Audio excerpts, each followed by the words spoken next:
This week on Higher Energetic Resonance Inspirations, I'm talking about midlife crisis. Is there a way that we can reframe this and actually see this as a positive time in our lives? I've called this the Midlife Catharsis. Hello, my name is Carol May Whittick. I support midlife women to bloom in their midlife through creativity and spiritual life coaching.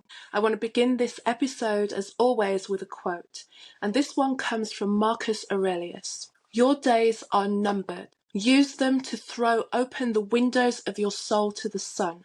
If you do not, the sun will soon set, and you with it.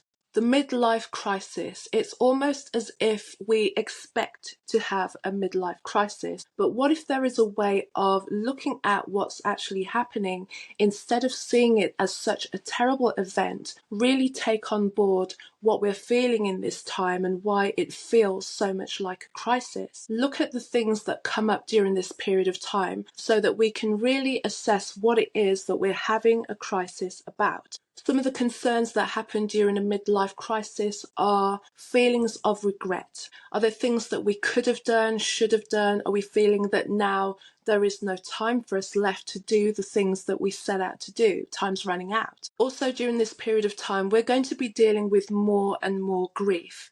As we get older, as we get into the 40s and 50s, we're going to be experiencing more passing of the people around us. The generation above us, our parents, our aunts, our uncles, all of that generation are going to slowly be passing. And it's just the natural course of life. But dealing with grief and seeing it happen almost as dominoes, it's almost like one person falls and then we have a continued passing.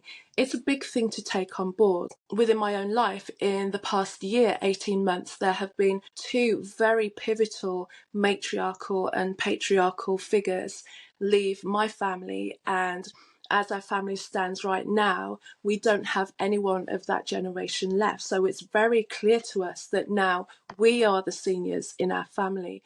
And when that responsibility gets borne upon you, you realize that now you have a generation or two underneath you looking to you to see how to do life. And that responsibility and the weight and the stark realization of that can weigh heavy on us. Also, as women in midlife, we're experiencing so many changes within our bodies. Our bodies are shifting into this new era. We have to take more care of our health. We don't look the same. We start to notice that our hair is changing. I know I'm seeing some greys within mine. The way that our mind functions, the way that we feel in our mood. We have those usual hormonal menopausal symptoms. And we have to make choices about how we're going to deal with that. There's the element of grieving and taking on the realization that the point of time where we would have maybe naturally had children has passed. And also it's taking on board what that really means. Are we ready for that? Do we feel that we've missed out on something? So these are very serious and big concerns and subjects that we need to address. And how we're addressing those is how we're going to move through this period. Either it's going to be catharsis for us, or if we're deeply grieving or deeply holding on to it, it is going to represent a crisis point. And also another thing that we'll be grieving is our identity, who we've been for maybe 20 or 30 years. Mothers, wives, in a professional situation, and all of that is shifting.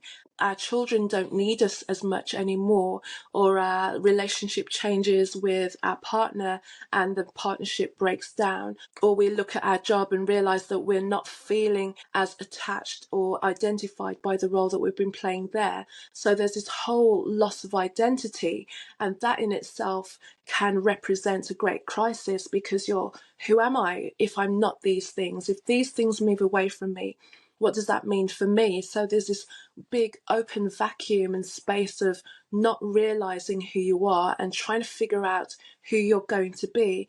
And again, that can be a crisis point as well.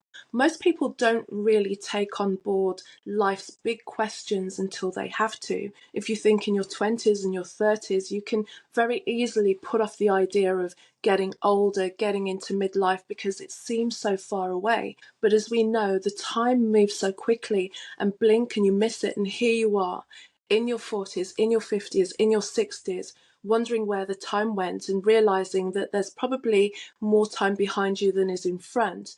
But then what are you going to do with this time if you're feeling all lost and not really understanding who you are and what you're here to do, and feeling that you want to make a change but feeling confused as how to even start because you've bought into the idea that there's only a little time for you to do things, and if you don't do it within that window, then there's no time left for you to achieve anything. And we know that's not true. So how can we look at this period of time as a catharsis? Catharsis is release, purification, purging, getting rid of those things that have been stuck and opening up to a way of expressing what is left and what is open to us. So looking at those questions, looking at those points that I raised earlier, how can you change what that means to you? Can you see those as an invitation for you to look deeper into those points? If you're thinking about what is my identity now that I'm not a wife, mother, I'm not in this professional role, then who are you going to be? This is a choice now for you to make, a chance for you to really change where your life has been and what your life has been and who you are, and looking at what you've learned in the roles that you did play, because it wouldn't have been all for nothing.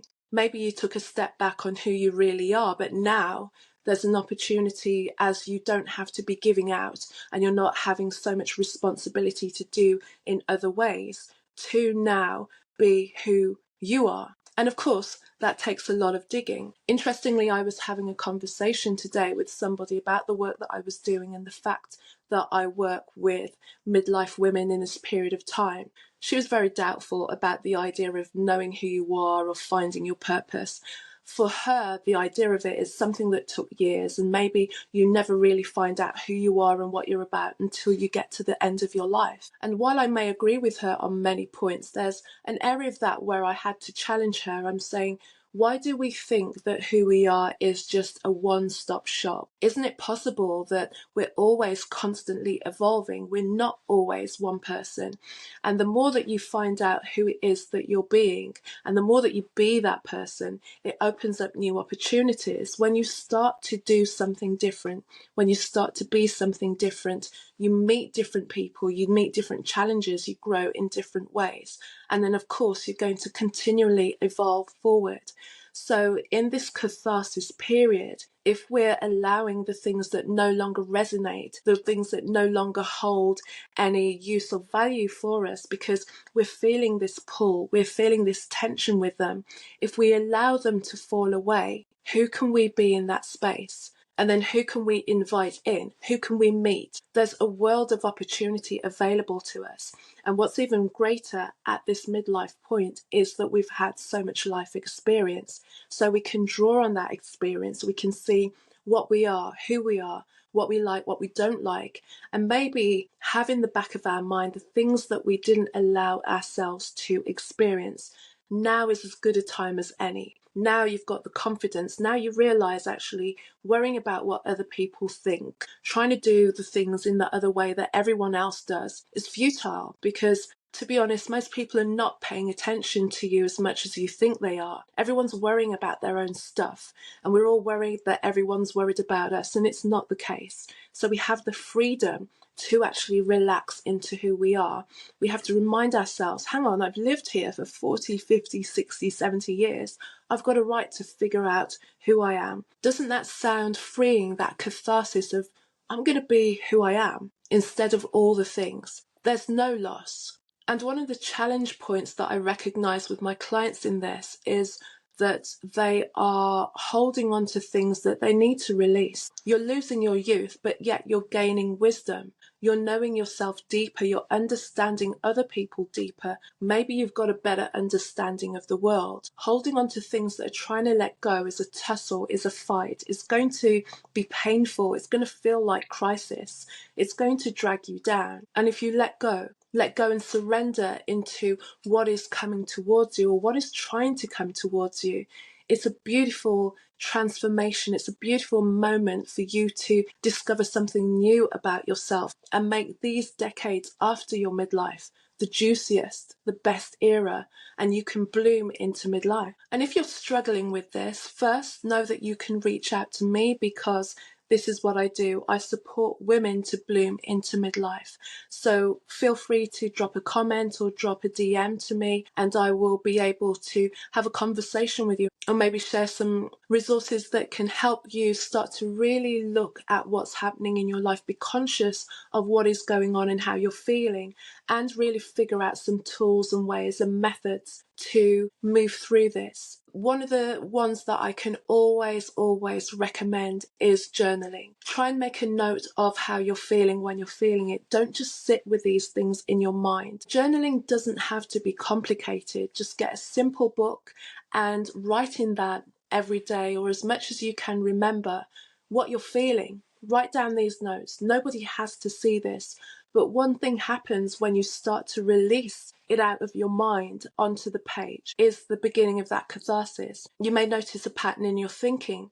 You might find that now that you're looking from the outside in, you've got a better perspective, a higher perspective of who you are and what you're going through. Midlife is a beautiful time. It's being reframed. We're awakening to doing it in a completely different way. And midlife doesn't look like the generation before us, and definitely not like the generation before that. Also, I want to share with you another resource that you can grab right now is my midlife meditation. So use the link in the show notes, sign up and receive that. And you can use that at any point. And it's a celebration of where you are. It begins with, here I am in this new era of my life. And I recommend that you listen to it when you're walking, when you're pottering around the house. If you want to close your eyes and sit with it, that's totally up to you. It's all for you to just think about where you are in your life and be here with gratitude. Crisis is usually about what we're losing. Catharsis can be about what we're releasing